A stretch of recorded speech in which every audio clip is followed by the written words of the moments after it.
Welcome to the Contractor Success Forum. Today we're discussing how to select the right projects, because on the Contractor Success Forum, we discuss how to run a more profitable, successful construction business. And we are Stephen Brown with McDaniel Whitley Bonding and Insurance Agency. And we have Wade Carpenter, Carpenter and Company CPAs. And I am Rob Williams with Irongate Entrepreneurial Support Systems. So how do we select the right projects, and how do we figure that out? Stephen, you see all these things as a bonding guy. Man, what do you think about? And what are your Well, guys? I'm not a contractor. I can't tell you that answer, but I can tell you what my contractors tell me. And I can tell you when we review the financials at the end of the year, some projects perform better, have a higher profit margin, and other jobs don't perform as anticipated. And we sit down and we break out the reasons why. So as a result of that, I guess you could say over many years of doing that, we're kind of an expert, but Yeah. it is an individual thing. I think all these things that tie into project selection can be broken down. If there's anything you should make a list of, it's probably project selection. You may forget this most simple thing on the list. So you list out those things. It seems to me you're at least not making a simple mistake when we talk about that. And then last episode that we had on the theory of constraints and supply chain, Wade had an analogy of having two different projects with different margins and how to make that selection. So that kind of threw it into another level to add to our discussion today. Oh, yeah. Wade, what were you saying? Would you? Well, I think we can, maybe talk about that too. We also had an episode where we talked about the sweet spot. That's one of our most downloaded episodes, actually, finding the right sweet spot on your projects. And there's a lot that goes into it. And I think the theory constraint part and the time part we can delve into a little bit more later, but that is definitely another dimension that most people don't think about. I think that's important. And I think finding your sweet spot is just as important. And this whole topic may be kind of redundant for contractors that have been around for a long time. Then again, the same things pop up over and over again. The same things that we see in the bonding business on projects just come up over and over again. And this is not new, and this is not due to COVID or supply chain. This has been around forever. How do you learn what these things are? Well, you've either got a good mentor or someone's telling you, or you're learning the hard way. My point for the podcast is making sure that our listeners at least don't learn things the hard way. Yeah. So I think, finding the sweet spot, that's part of that pumpkin plan book that Mike McAllowitz talks about, which is so closely related to Profit First, which we talk about a lot. And somebody should probably write a book about that in construction. You Oh, mean hint, oh, hint? oh my God. Yeah, somebody is. Oh, that's me. Oh That would God. be you, Rob. That's right. The pumpkin plan for contractors. Okay. Sorry. Cheap plug there.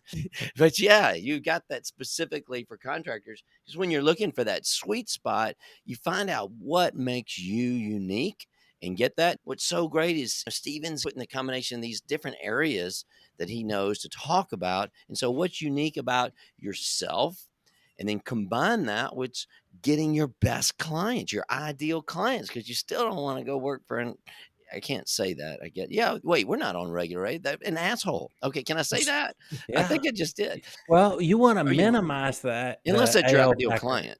Yeah, Yep. you might be good at working with them. So maybe that is your sweet spot. But then what are your systems? Those are the three things I think about. You have systems in place for that kind of job. It might be a great job and you could be really good at it, but you don't have the system yet. You don't have the right tools. You don't have the machinery, or you just haven't done it yet. So it might be great down the road. So what's unique to you? What is your best client? And then systematize that so you can create that perfect sweet spot. But then Steven has got these lists, all these great things that he has learned in the bonding thing. Things think Well, about I'll his go job. over 'em. So much of this ties into so many other things that we could talk about. The first thing that's on the list is the type of project. So does that fit in with your abilities? Does that fit in with your capacity and your capability? What type of project it is? A lot of times you do the same project over and over again and it can get kind of boring. But other times you get excited by that project to see how you can do it better, how you can find the weakest link, how you can tweak out more profit. That's the game. But then you've got employees that need to be challenged to keep them happy. So, what type of project? Then the second thing is location. Bond underwriters are always scared if you go to a new territory, always, and Yeah. rightfully so. There's a lot of claims based on you popping into a new territory going, oh, I got an angle figured out on them. They're in Yeah. there killing it, and I can do it for less. And they haven't gotten there yet and seen all the challenges that that particular territory involves. We did a lot of jobs, especially when things got slow in '07, '08, and '09. We did jobs many hours away, and I never got close to estimating all of the extra costs and headaches that came Yeah. up too. There you go. Yeah, So, can I jump yeah, in real Yeah. quick just to make one overview point? Too many contractors, they bid whatever comes along without even thinking about this. I think And he's that's what we were speaking to hoping me. people. What's that? I think you're speaking directly to me. Oh I no, did that. I'd get in no. those Dodge rooms and we But just bid, bid, well, bid. yeah, and they'll come in and everybody bids them a lot of times without even thinking. And the point of this whole topic today is, should we even be bidding some of this stuff, or should we be bidding other things? Do we spend all night and all day working on a bid that we don't even really want and is going to have a low margin? and I have contractors that bid everything. Yeah, And I'm thinking to myself, it costs you money to bid a job. right. You think, well, I'll throw out enough bids, something will stick. I'll have a high enough profit margin on it, it'll stick, and it'll be a home run. And maybe that's the case. But, there's a lot of things to be considered in finding the not the right project, but like you said, Rob, with the pumpkin plan, what is the perfect project? What's the project that makes you drool and your employees and everybody wildly happy and excited? Can you picture the ownership group, the architect and engineer? They're just dream individuals. They communicate, they understand construction, they understand your headaches, and they appreciate you and they brag about you. Wow, you always bring this project in. And at the ribbon cutting ceremony, all the credit is given to you. This is like a dream project, right, guys? Yeah. Yeah. Yeah, I wanted to kind of make that point because too many people don't even think about what they're bidding. But We used to just go for, oh, we had, I don't remember, maybe 4, 5, 6 salespeople that would go out there, and that's their job just all day, just find something and bid it, and find something and bid it. And we had a ton of overhead tied up with that. And they're just trying, and they've got these numbers to hit. And we had these formulas. How many bids are out there in the bucket? And how many, we didn't have enough thought process about qualifying and streamlining that and getting the right thing. It was just a big numbers game and a bucket to try to satisfy some goal that we had that was not thought out well enough. All right, yeah, next thing I had on my list was the competition. What's your competition out there? And you know who is regularly bidding against the projects that you're bidding. You know who your competition is. And for one thing, at the bid lettings, you at least see what their unit costs are. What numbers are they using to plug into their bid? And if something's out of whack, why? If you have a good competitor and you're regularly competing against them, then you need to pay attention. They're beating you for a reason, and you need to know what that reason is. But if there's a lot of competition on a job, you might just say, I'm not going to make the money I want to make on that. I'm going to bid it because the owners asked me to, but I'm not going to get it. I'm not going to be the cheapest. And Yeah. that's kind of sad too. It's like a necessary evil. But then again, that costs you, money. Your relationship with that owner is everything, and they're putting it out to bid. And then the next thing I had on my list was what we were talking about in our last podcast, and that's the theory of constraints. What constraints does that particular construction project have? Are you identifying those constraints? What is the weakest link potential for this project? yeah. I guess what the focus of that podcast was more on the supply chain too. And you wanted me to talk about the time issue because time is money, whether we're getting it done on time or not. But I kind of raised this the other week, but I think you guys said you had bath fitters where you are. Yeah. They're here in Atlanta too. I think they're nationwide, but they're a chain, and they figured out, like, how do we get a bathroom done in a day? And I don't really know anything about the company. I know bathroom remodels can be very expensive, but if they could do it in a day, they got to be making some great money. And we They do, don't and think they're about, not like, cheap. I had a quote from my bathroom. It's, oh my gosh, I don't think I valued that doing it in one day that much Hey, but because it was. you may want to pay that amount, Rob, to get it done in a day. You might. If I had more money, then maybe I probably would. But Hey, I've got a crappy bathroom I need to redo, yeah, and me I've too. studied it to the nth degree. I watched enough home improvement shows to know that I can really mess this thing up. The yeah. good news is the person before me did it themselves. Oh, So, well, boy, well, there you go. sorry, Wade. Go ahead. Well, that was the only point, is time is money. And we've made some of the points in the other podcasts, but, those constraints, and then whether it relates to slowing down your project or making money, I think that's one of the major points you wanted to make there. Okay. All right. Yeah, Next for thing I more had on on that, yeah, just go back and listen to our last podcast on constraints. lots So, of good stuff there. good stuff. And the next thing on my list, are your subs available? And who are your best subs? Your best subs are your most professional subs. They do what they say they're going to do. They do quality work and they don't bottleneck your project. Are those subs going to be available within the time frame of this job? Well, you're certainly going to know that because you're going to get their sub cost from them. The next thing is what variable costs are in this project. And we talked about variable costs before. I always use an injury on a job site being a variable cost because you say, well, I've got insurance for that, but then somebody has to take them to the hospital, and then you've got 2 employees that are not being productive during this injury. That's a variable cost. Another variable cost is like a job that one of my customers has down on the river. There's sturgeon that are breeding right down there in the river, Oh, and, God. I know what and you're talking about. killdee and sparrows that are breeding on the job site. Well, this was something that was in the job specs. And I said to the contractor, I said, I looked at those specs. I didn't see that in there.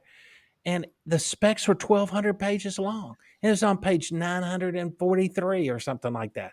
So anyway, he was totally nonplussed, and they had totally prepared for that variable.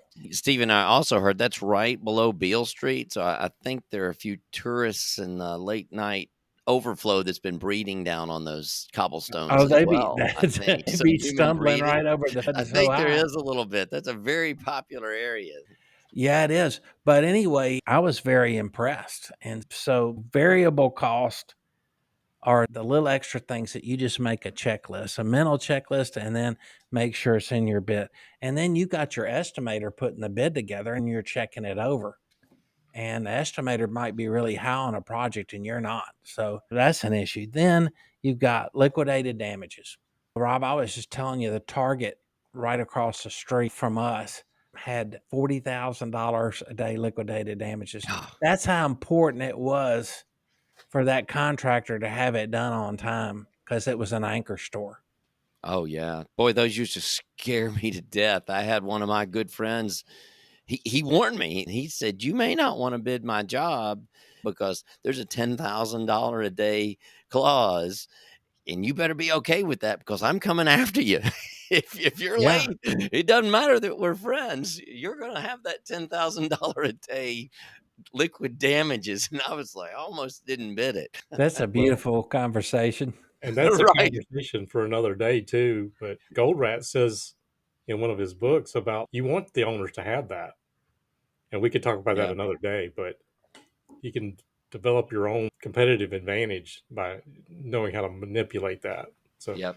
that's a topic for another day. Hey, by the way, this general on this Target was helping out the HVAC sub by lifting some equipment on the roof and screwed up and put it through the roof. Oh, No, God. no stress there. So then the HVAC equipment was ruined. The roof was ruined. They had to order new HVAC equipment, and the clock was ticking like crazy. Plus the $40,000 a day that it So cost. yeah, does your ideal project have $40,000 a day liquidated damage? Well, maybe if you could put an extra $10 million on this project to cover LDs. Right. Okay, Right. so that's another topic. All right, do you have the equipment? Is equipment available for the job? That's simple. Labor, do you have the labor force? How much of your own labor are you going to have to use on this? And are they going to be available? Then also the Yeah. project oversight. Who's going to oversee this job? What kind of experience do they have overseeing this particular type of project? The design team. And that's what I call the architects and engineers and everyone else on those blueprints. Everyone that's stamped on there as official on the blueprints, that's your design team. And they're your contact between you and the owner. And they can be reasonable and they can be unreasonable. You might have a track record with them that you can't stand. And most people are going to say, I'm not going to bid a job with that SOB. They're just, Oh, they're yeah. not. Or they might say, I'm going to bid it, but I'm going to bid it with so much money. So, all right, that's a consideration. Then we talked about those known and unknown delays, like the sturgeon Yeah. breeding. Hey, I'll never forget a job. I was telling y'all about this on one of the podcasts, but it was out in California and it was a case study analysis of everything that could go wrong, did go wrong on that project. There were political consideration. The project was right between two council people's territory that hated each other. The grunion were breeding right there on the site, and they were like rabbits. Those grunions were like breeding all year long. And every time they even thought about breeding, they shut the job site down. And then if there wasn't one thing, it was another I thing. don't even know what a grunion is. It's a fish. Oh, okay. Got it. I had to clarify that because you might think it's like a widget in Yeah. manufacturing Right, right. cost accounting, but a grunion is a little fish. And you're like, who cares? Let them breed somewhere else. Well, that's in the contract and you got to abide by that. So, Oh, guys, well, that's all I had on this. What do yeah. y'all think? One thing I'm thinking about when you're talking about selecting the right projects, how does somebody identify what it is that's important to them? There are a lot of these projects, or what would you call it? It's a process that people go through to identify what their values are, what their strengths and weaknesses are, and what the trends are. And people think that could be a big waste of time. And I've definitely been in there thinking, well, why do we want to spend time on doing this stuff? But identifying yourself and studying yourself and knowing what those are and where are you relative to the other people. So, yeah, we're talking about selecting the right projects, but if you don't know yourself, then how are you going to know which things are good or bad? And And how you going to explain it to the rest of your team? I think a lot of times they call that what your own unique values are and stuff, but take that further. Obviously, you don't want to do something outside of your values. You don't want to do something if there's a problem there. But I think identifying not just what your list of values are, but what your list of your strengths, it's kind of a SWOT analysis, your strengths and weaknesses. And you got to look outside to know where you are relative. Just like he said there, I was really thinking about those liquidated damages. Well, how could that be an advantage? Why would you want a job with liquidated damages? Well, I thought about it like in our case, maybe there are only two people big enough to be able to absorb it. Or I was thinking about capacity. Like for us to bid some of those jobs, there were only two of us big enough to bid the job within 6 hours because you got to have the capacity plus a lot more. So you've got to have the capacity to move that around in your schedule. And that's what we did. You got to be able to move other jobs around when you've got one of those big things. So, but if you know that you can comfortably do that, and this $40,000 a day is just really not going to be an issue because you have that, well, that might be a very great opportunity for you to make more margins and find that sweet job because a lot of other people can't bid that. So find out what that is. If you've got plenty of crews and you can focus, I think about somebody that has 14 crews. Well, he knows he's got the flexibility to move 4 or 5 over there because 80% of his jobs don't have those time constraints. So he's got the ability to rally all the troops and bring in the cavalry to say that. Can you imagine if you're doing that and you're at 100% capacity on one job and that's all you've got? And then something happens and you don't have those people, man, I wouldn't want to be in that position where you're just watching that $30,000 a day and there's nothing you can do about it.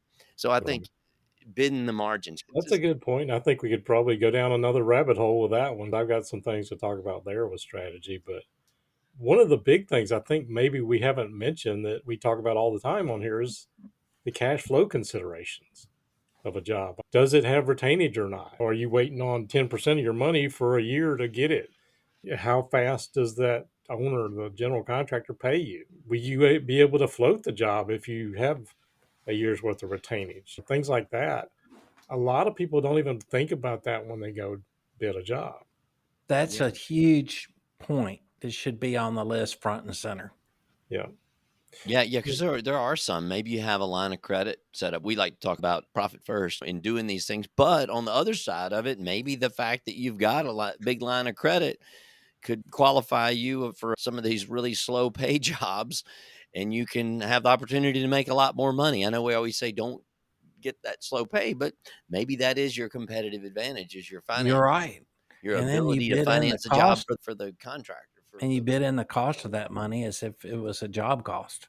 Right, right. Yeah, because some people are saying some of this financing can be, especially if it's got like these credit stuff, these higher interest rates. But man, if you're making 40% and it gets you the job, well, maybe that 8% loan doesn't sound so bad because you might be the only one that's bidding it. And like Stephen just said, you make a much higher margin, and that could be 100 times more than the interest that you just paid on. That's a good point, Rob.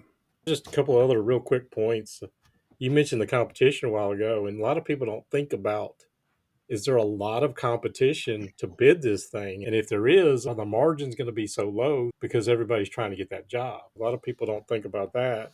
And one other point I was going to get in there too is like the risk of the job. I had a lot of underground utility. They have rock clauses in there. Something's going to majorly slow it down, and you don't know about it. I mean, that's one thing you didn't really talk about is these unknown delays. Those things can kill a project. That's right.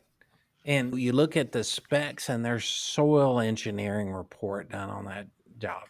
But you live there and that soil engineering report isn't right. You can get a change order for that. It's not reported in the specs, and it was a hidden connection. It was a hidden issue. I've seen that a number of times. Yeah, all good points, guys. And you were talking about your book, Pumpkin Plan for Contractors. Yeah. I think it's important everybody know that when you mention that, the whole premises of the Pumpkin Plan is that McAllowitz was studying these guys that grew these monster pumpkins for competitions and fairs and stuff. They were freaks, right? Yeah. They were Right. obsessed with the best and biggest seeds. They watered them, they studied them, they controlled the environment. These guys that producing pumpkins as big as a flatbed truck, these multiple tons of pumpkin. These guys were freaks, and they were absolutely nailing it. When there's pumpkins out there in the patch, cull the weaker pumpkins so the big boys can grow. Yeah, it's a pumpkin patch.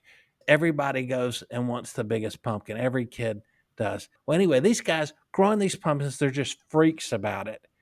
And that's the whole point of what you're writing about, Rob. What can make you a freak about Yeah. I getting, think you may term it that way. well, no, just getting and keeping the perfect projects in front of you all the time. It's not like hunting deer where you're going to get a 12 point every now and then. It's about positioning yourself to be in front of the right projects all the time. Oh yeah, and you see it, Stephen. I'm actually jealous a lot of times of your perspective and what you get to see all those jobs and see that we as contractors we don't get to see as much as you get to see as a bonding agent.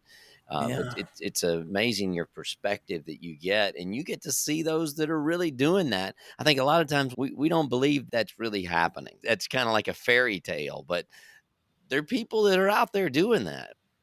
Yeah. I've got a museum of crap in my office, and it's a piece of rebar here, it's a stone here, it's a piece of, but every one of them has a great story behind it. So you come into my office, you might want to avoid picking something up and asking me about it, but it Yeah. happens.